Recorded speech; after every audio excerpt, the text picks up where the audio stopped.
Vamos a hacer un pare del estudio que estamos haciendo del libro de los Hechos para hablar precisamente acerca de la familia. Todos creo que, o la gran mayoría, vio el cartel que está ahí: somos muro y no grietas, ¿cierto? Y es que los muros siempre hablan de protección, hablan de seguridad, pero las grietas hablan de una amenaza, de un peligro inminente, ¿no? Eso es las grietas. Y yo creo, amados hermanos, que en muchas familias hay grietas que necesitamos precisamente sanar o resanar, más bien.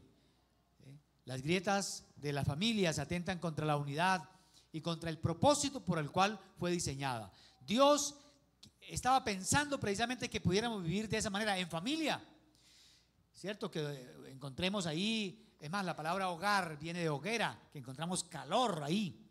Pero lo triste es que muchas familias no pueden ofrecer eso, porque nadie puede dar lo que no tiene.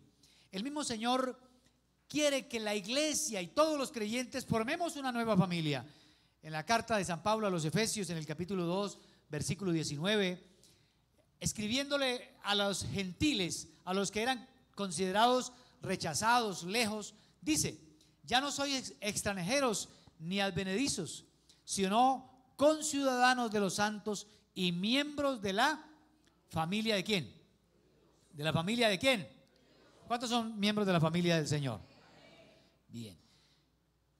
En este mes queremos hablar acerca de algunas grietas que dañan.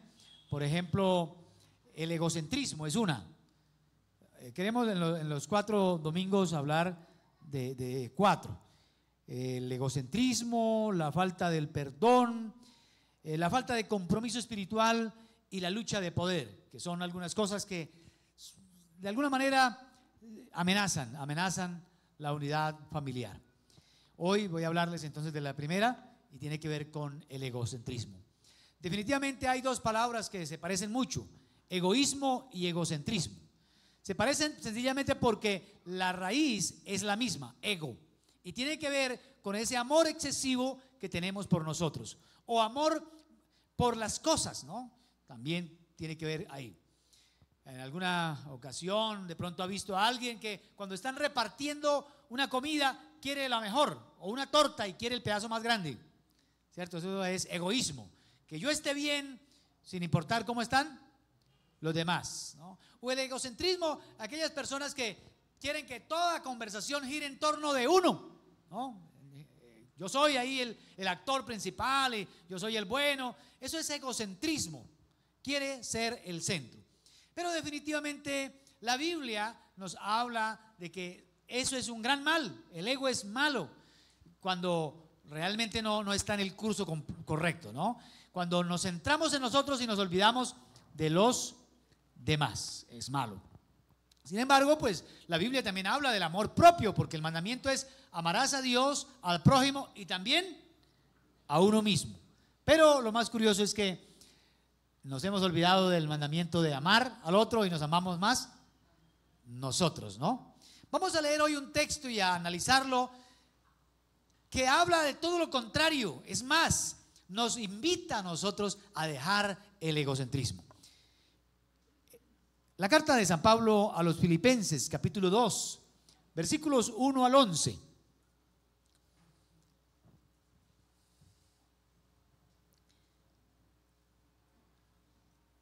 Qué bueno que podamos abrir la Biblia.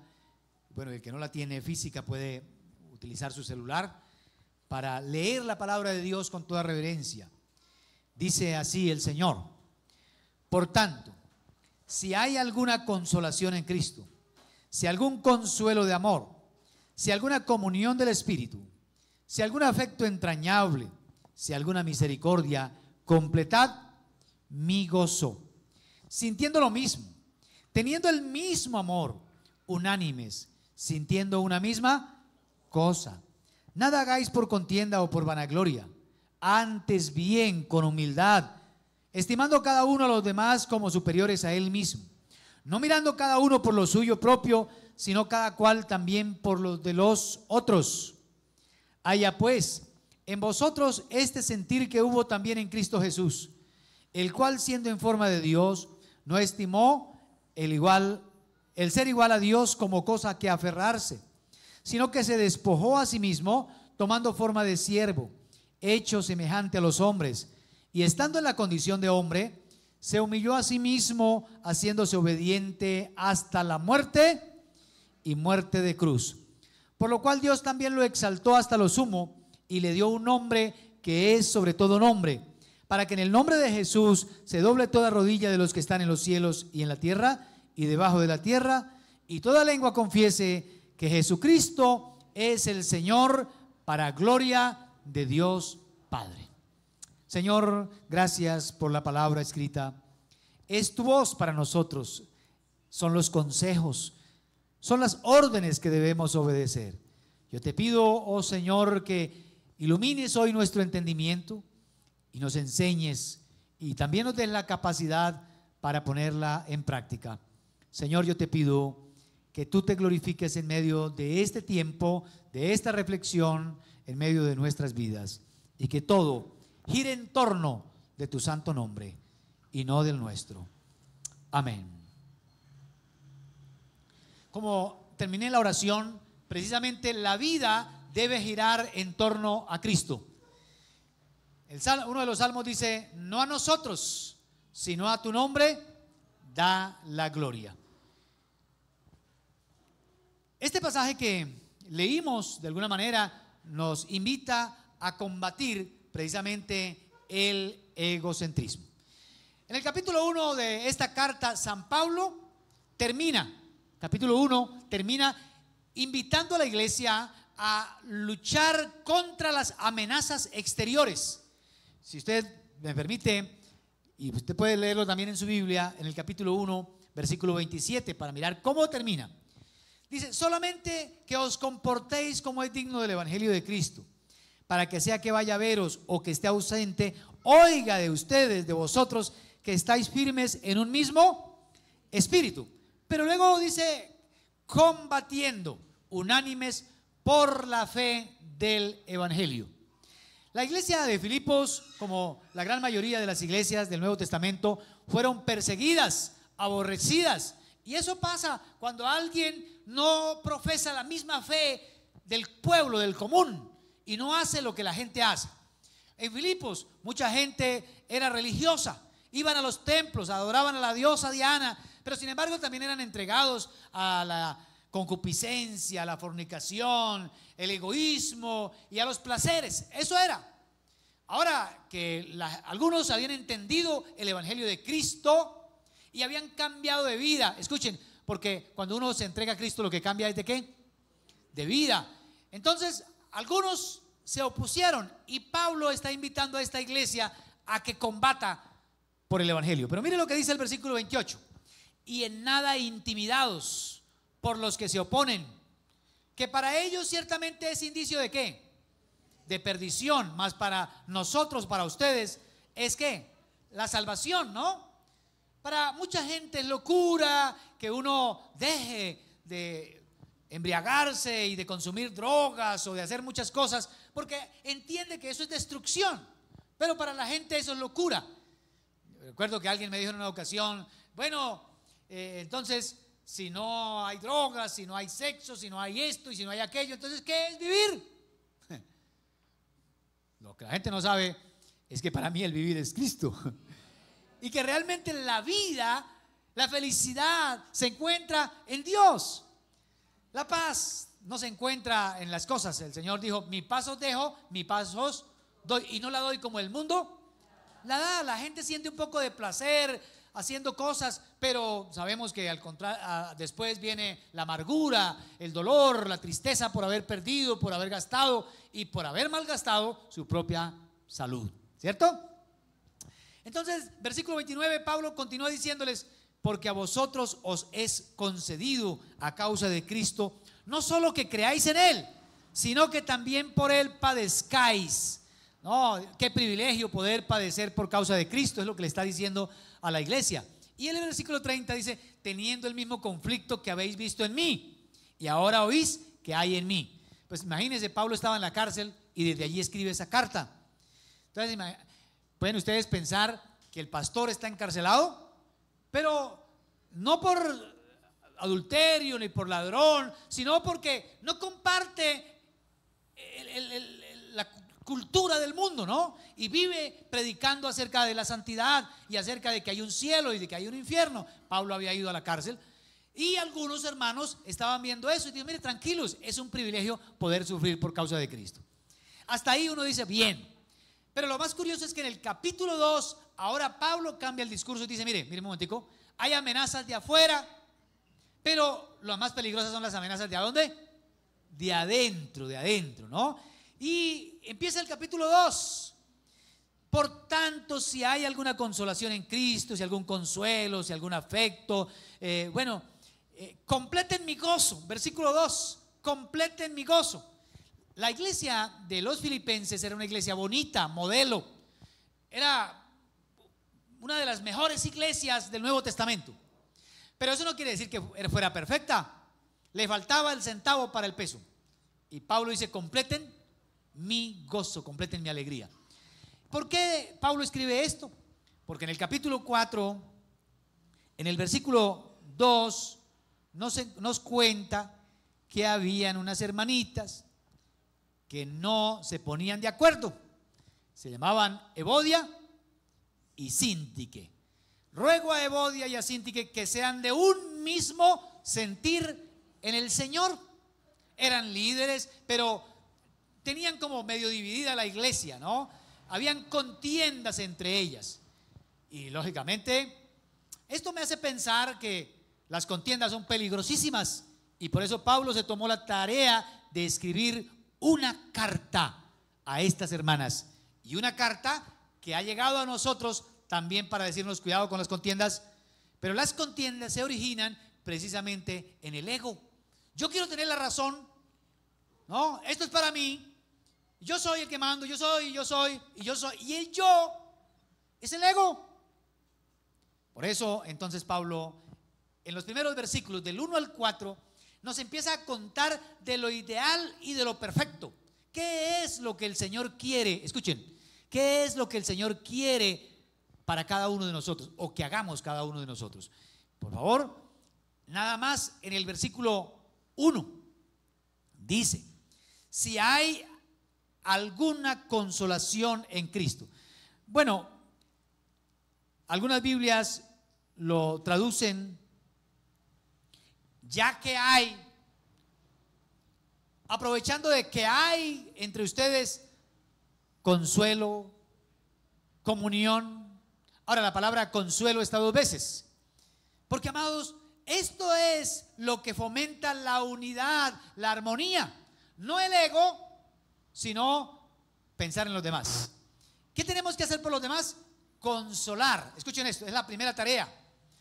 Ahora, el mejor consolador es ¿quién? El Espíritu Santo. Ese es el nombre de Él, ¿no? El consolador. El Señor dijo: yo no los voy a dejar solos, les voy a mandar ¿quién? Ahora, consolador es alguien que está al lado cuando el otro está sufriendo. Como cuando usted va a un funeral y hay una persona que está llorando ahí porque se le murió un ser querido, y usted, aunque quiera, no puede sentir ese afecto de las entrañas del cual habla ahí. Pero sin embargo, tampoco hay una palabra que le quite ese dolor. Yo he atendido personas, me dicen: tengo dolor, ¿qué hago? Cuando es el dolor de cabeza, uno le dice: tómese una acetaminofén. Pero cuando es un dolor del alma, hay algo ahí. ¿Qué puede hacer uno?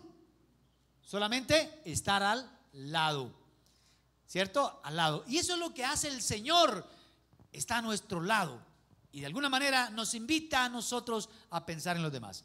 Por tanto, ya que hay consuelo en Cristo, consuelo de amor, si hay alguna comunión, eso es otra cosa que el Señor quiere, que estemos nosotros en amistad. Comunión es amistad. Si algún afecto de las entrañas, volviendo otra vez a hablar del afecto, yo he ido a funerales y veo a la gente llorar ahí. Yo digo: ese tiene que ser familia, porque a mí me da tristeza, pero no me da ese dolor, y hasta puedo en algún momento llorar con esa persona, pero no de la misma manera que esa persona llora. Algo diferente cuando fue la muerte de mi papá y de mi mamá, que yo tuve que llorar. Ahora era yo el que lloraba y los otros eran los que veían, ¿no? Porque ahí ya hay un afecto entrañable. Y qué bueno que el Señor, por medio de Pablo, nos está invitando a nosotros a que hagamos esto, a que nos convertamos en consoladores, personas que tenemos amistad con otros, que podamos sentir amor desde las entrañas. Y dice, si alguna misericordia. Aquí habla de la ayuda que se origina cuando uno puede pensar en el sufrimiento que tiene la otra persona. Eso se llama misericordia. No es lástima, sino misericordia. Esto es lo ideal, esto es lo que quiere el Señor que cada uno de nosotros desarrolle. Pero no es fácil. La única forma de hacerlo es si uno está realmente en Cristo. Por eso el versículo 1 dice, si alguna consolación, ¿en quién? ¿En quién, hermanos?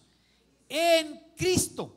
La única forma, amados, de poder desarrollar eso es cuando uno le entrega el corazón a Cristo Jesús. De lo contrario, somos duros, insensibles. Ahora, cuando yo estoy hablando de ser cristiano y entregarle el corazón a Cristo, oye, estamos en medio de una cultura, al menos en Colombia y en Latinoamérica, que se habla y se dice ser cristiana. Usted entra a una casa y ve una cruz, o ve una imagen, o una frase, un versículo de la Biblia, y uno dice, la gente es cristiana. Una cosa es que la gente se haya puesto el uniforme de cristiano, y otra cosa es que verdaderamente lo sea.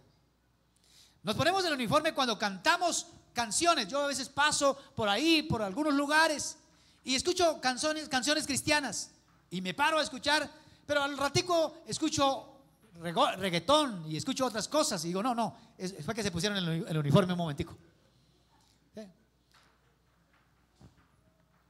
En una ocasión, un hombre contándole a unos amigos en una taberna, le decía, mire, yo tengo una lavandería y pasó algo curioso. Un general o coronel, alguien del ejército que tenía un cargo, fue a mandar lavar y planchar su uniforme. Un uniforme, y cuando el trabajador lo vio ya planchado y todo, se le dio por ponérselo porque era de su talla.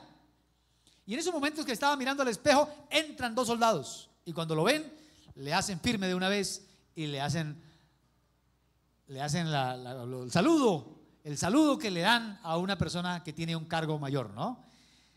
Y el hombre riéndose dijo, pudo engañar a los soldados con el uniforme, pero no a mí. Hay mucha gente que se ha puesto el uniforme de cristiano y hasta engaña a otros. Pero, amados hermanos, no puede engañar a Dios. Porque esa persona no ha estudiado, no ha tenido la experiencia, no le ha dolido, no sabe lo que realmente es la milicia y todo lo que es tener una autoridad. Para eso hay que entregarle la vida a la milicia o al ejército, ahí en ese caso. No sé si me estoy haciendo entender con esa analogía. Y es que, amados hermanos, para ser cristiano hay que entregarle a Él nuestra vida y dejar de gobernarnos nosotros y mandarnos nosotros y permitir que Él sea el Señor. Eso es lo que Pablo está tratando de decirle aquí. Mire, ya que hay consuelo en Cristo, entonces mire, completen mi gozo, dejen la contienda. Por eso dije que del versículo 1 al 4 está lo ideal, lo que uno debe hacer y lo que no debe hacer. Mire lo que dice el versículo 2, completen mi gozo sintiendo lo mismo, teniendo el mismo amor, unánimes, sintiendo una misma cosa. Eso es lo que nosotros debemos hacer. No hagáis nada por contienda o por vanagloria. Dejen las contiendas, dejen el orgullo. Estimen a los demás como superiores a él mismo. No miren por lo suyo propio, sino también por lo de los demás. Definitivamente, Pablo está invitando aquí, y yo creo que tenía la mirada puesta en Evodia y en Síntique. Dejen de poner la mirada en ustedes y por favor miren a los demás. Las necesidades, el dolor, el sufrimiento que tienen otros. ¿Y qué saco yo? Pues, amados hermanos, no nos hemos dado cuenta todo lo que nos estamos perdiendo precisamente porque no hay gozo, no hay satisfacción mayor que poder ayudar a los demás. ¿Estamos de acuerdo? ¿Alguna vez has ayudado a alguien y usted se ha sentido tranquilo? ¿Se ha sentido grande? Porque es que ese es el camino a la felicidad, ¿cierto? Así que en primera medida, los versículos 1 al 4, Pablo está invitando a combatir ese egoísmo y pensar en los demás, ¿no? Una vez un hombre, 31 de diciembre, se fue a confesar y le dice al sacerdote: acúseme que yo soy muy egoísta, yo vivo pensando en mí y no soy capaz de ayudar a nadie.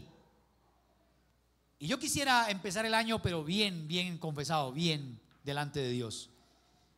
Y le dijo: bueno, le voy a poner de penitencia que mañana la primera persona que usted se encuentre le va a regalar 50,000 pesos. Y le dijo: me ha puesto una penitencia muy grande. No es posible. ¿Cómo voy yo a darle a alguien lo que es mío? Y le dice: si usted quiere pues empezar el año bien, pues tiene que pensar en los demás. El hombre se va a dormir, a intentar dormir, pero no. 1 de la mañana, 2 de la mañana y todavía no se queda dormido. Pero ya es mañana. Se levantó y dijo: a la primera persona que me encuentre. 2 de la mañana. Iba pasando una muchacha y le dijo: señorita, tenga 50,000. Digo: no, señor, vale 100. Una manera de chiste, ¿no?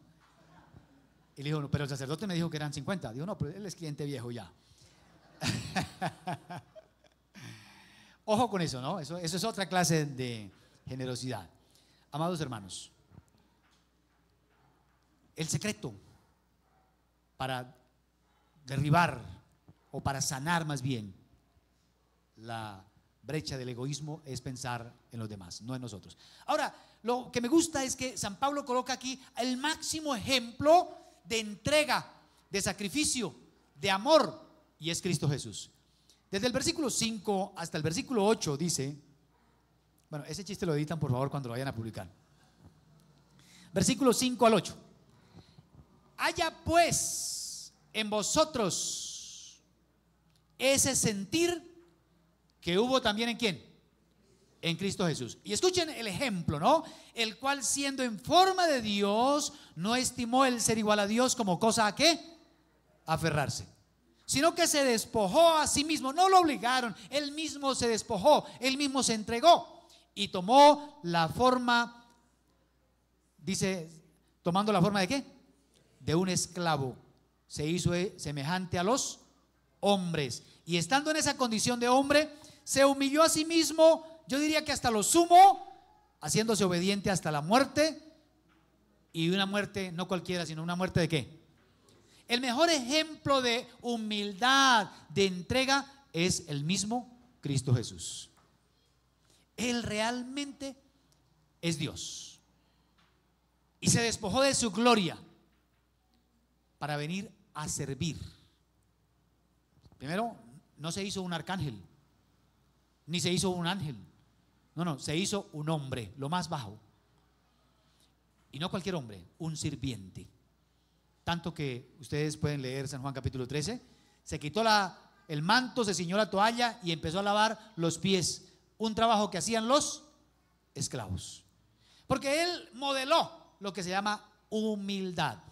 Por eso, amados hermanos, tenemos que aprender del más grande que se llama Cristo Jesús. Y no discutir, dice aquí que no se aferró a su divinidad. No, es que soy yo Dios, ¿cómo me voy yo a rebajar a ser hombre? No. Él voluntariamente se entregó por nosotros. Esa humildad que realmente me impacta, la puede uno ver en varias ocasiones. El profeta Zacarías, en el capítulo 9, versículo 9, dice así: alégrate mucho, hija de Sión, da voces de júbilo, hija de Jerusalén. He aquí tu rey vendrá a ti, justo, salvador, ¿y qué más? Humilde, cabalgando sobre un asno. No dice sobre un caballo fino, un corcel indomable, no. Un asno sobre un pollino, hijo de asna. No vino a ser servido. No vino: que yo soy el rey, yo soy Dios. No, eso se llama humildad. Luego el profeta Isaías, en el capítulo 53, verso 7, dice: angustiado él, afligido, no abrió su boca, como cordero. Y ya cuando habla de cordero, habla de la humildad. Fue llevado ¿a dónde? Al matadero. Y como oveja delante de sus trasquiladores, ¿qué hizo?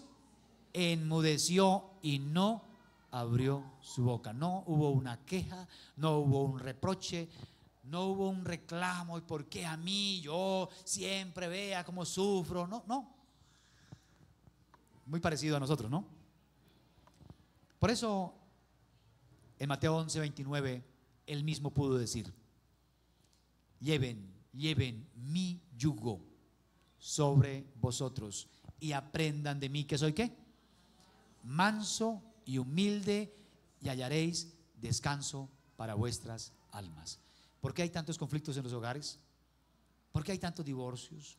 ¿Por qué hay tantas familias divididas? Sencillamente porque no hemos aprendido del mejor ejemplo, que es Cristo Jesús. Estamos buscando lo nuestro. Quiero lo mío, yo quiero sentirme bien. Desde que yo esté satisfecho, no me importa cómo se sientan los demás. Eso se llama egoísmo. ¿Han escuchado eso de que lo mío es mío y lo suyo también es mío? Eso es egoísmo. Eso es yo reinando. Y es al contrario: lo mío es tuyo y lo tuyo sigue siendo tuyo. Amados hermanos, qué ejemplo tan grande. Ahora, el texto va hasta diciendo que se hizo obediente hasta la muerte. Y no cualquier muerte. ¿Fue una muerte de qué? De cruz. La peor muerte. Para los judíos era considerado ser maldito. Alguien que fuera crucificado era caer bajo la maldición de Dios. Pero el Señor realmente estaba llevando el pecado de nosotros y estaba bajo la maldición de Dios, pero no por su pecado, sino porque Él mismo lo aceptó. Así mismo se humilló hasta la cruz. No le importó que la gente de su tiempo dijera: mira cómo muere, mira. Hoy nosotros quisiéramos morir y decimos nosotros: bueno, yo sé que me toca morir, pero ojalá que sea una muerte digna, ¿no? Una muerte que yo estoy aquí y de pronto un infarto, ya. Nadie quiere sufrir, pero el Señor fue torturado. En ese tiempo lo llevaban y precisamente por la sed moría la gente. Y si no morían en el tiempo determinado, les quebraban los huesos. ¿Se acuerdan que eso hicieron con los otros dos que estaban al lado del Señor? Era una muerte bien terrible. Y el Señor la sufrió por causa de nosotros. Eso se llama amor. Amor por los demás. Muy diferente al amor por nosotros. Ahora, para terminar, quiero que miremos el versículo 9 al 11, porque habla de la exaltación. Primero es lo ideal y perfecto, segundo el máximo ejemplo, y número 3 habla de la exaltación. Y todos queremos premios, todos nos gustan los elogios, nos gusta vivir bien, pero a veces los elogios no vienen de la gente, vienen de Dios. Versículo 9: por lo cual Dios también lo exaltó hasta lo… ¿Quién fue el que exaltó a Cristo? Dios el Padre. No fue la gente. Y tristemente la gente sigue rechazando a Cristo. Muy pocos hoy reconocen la grandeza y adoran a Cristo. Muy pocos se entregan realmente a Él y le siguen con el corazón. Por eso el Señor dijo: entren por la puerta angosta, porque muchos son los que van por el camino ancho y por la puerta ancha. Muchos. Pero el premio viene de Dios. ¿Cuántas veces usted quiere que la gente le felicite y le diga: ay, gracias por haber barrido la casa, gracias por el almuerzo, gracias? Y posiblemente el elogio no va a venir de la gente, el elogio viene de Dios. Pero amados hermanos, lo más bueno es que la mejor recompensa la da ese Dios. Nosotros a veces damos cosas, sí, y es bueno a veces que lo inviten a uno a almorzar, o bueno que le den un regalo, pero nada más pueden hacer. Pero Dios es el Dios que da regalos grandes. A Cristo le dio lo más grande. Mire lo que dice aquí el texto, versículo 10. Bueno, el 9 dice que lo exaltó hasta lo sumo y le dio un nombre que es ¿qué? Sobre todo nombre. mire, nosotros a veces queremos el premio de la gente y nos perdemos el premio de Dios. Por eso fue que cuando la gente estaba orando en público, dijo, mire, oren en secreto, para que vuestro Padre que ve en secreto los recompense. Porque la gente que ora para ser visto de otros ya tienen su recompensa, ya la gente lo felicitó, pues ya que ya perdieron el premio. Pero cuando uno hace las cosas para honrar a Dios, Dios es el que lo premia a uno. Y al Señor Jesús le dio un nombre que es sobre todo nombre, y como dice el versículo 10, para que en el nombre de Jesús se doble toda rodilla, y de los que están en los cielos y en la tierra y debajo de la tierra, y toda lengua confiese que Jesucristo es el Señor, para gloria de Dios. Le dio un nombre que es sobre todo nombre, y la gente se arrodilla ante ese nombre. Hago un paréntesis. Hoy mucha gente no tiene reverencia por el nombre de Jesús. Jesús fue puesto por el ángel o por el Dios mismo antes de nacer Jesús. Él se llamará Jesús porque Él salvará. Significa eso, salvación o salvación de Dios. Hoy la gente dice Jesús para cualquier cosa. Estornuda y Jesús. Jesús creo. Jesús, María y José. Y mucha gente no sabe que ese nombre fue dado a Cristo porque Él es realmente el Salvador, para que en el nombre de Jesús se doble toda rodilla. Cierro el paréntesis para que con mucho respeto usted tome ese nombre. Ahora lo que quiero decir es que el Señor sí sabe exaltar, el Señor sí sabe recompensar. ¿Cuántas veces queremos orar y le decimos, Señor, danos una familia feliz, un esposo, una esposa, y empezamos a orar, Señor, unos hijos de esta manera? Lo que estamos diciendo de alguna manera es que la recompensa viene ¿de dónde?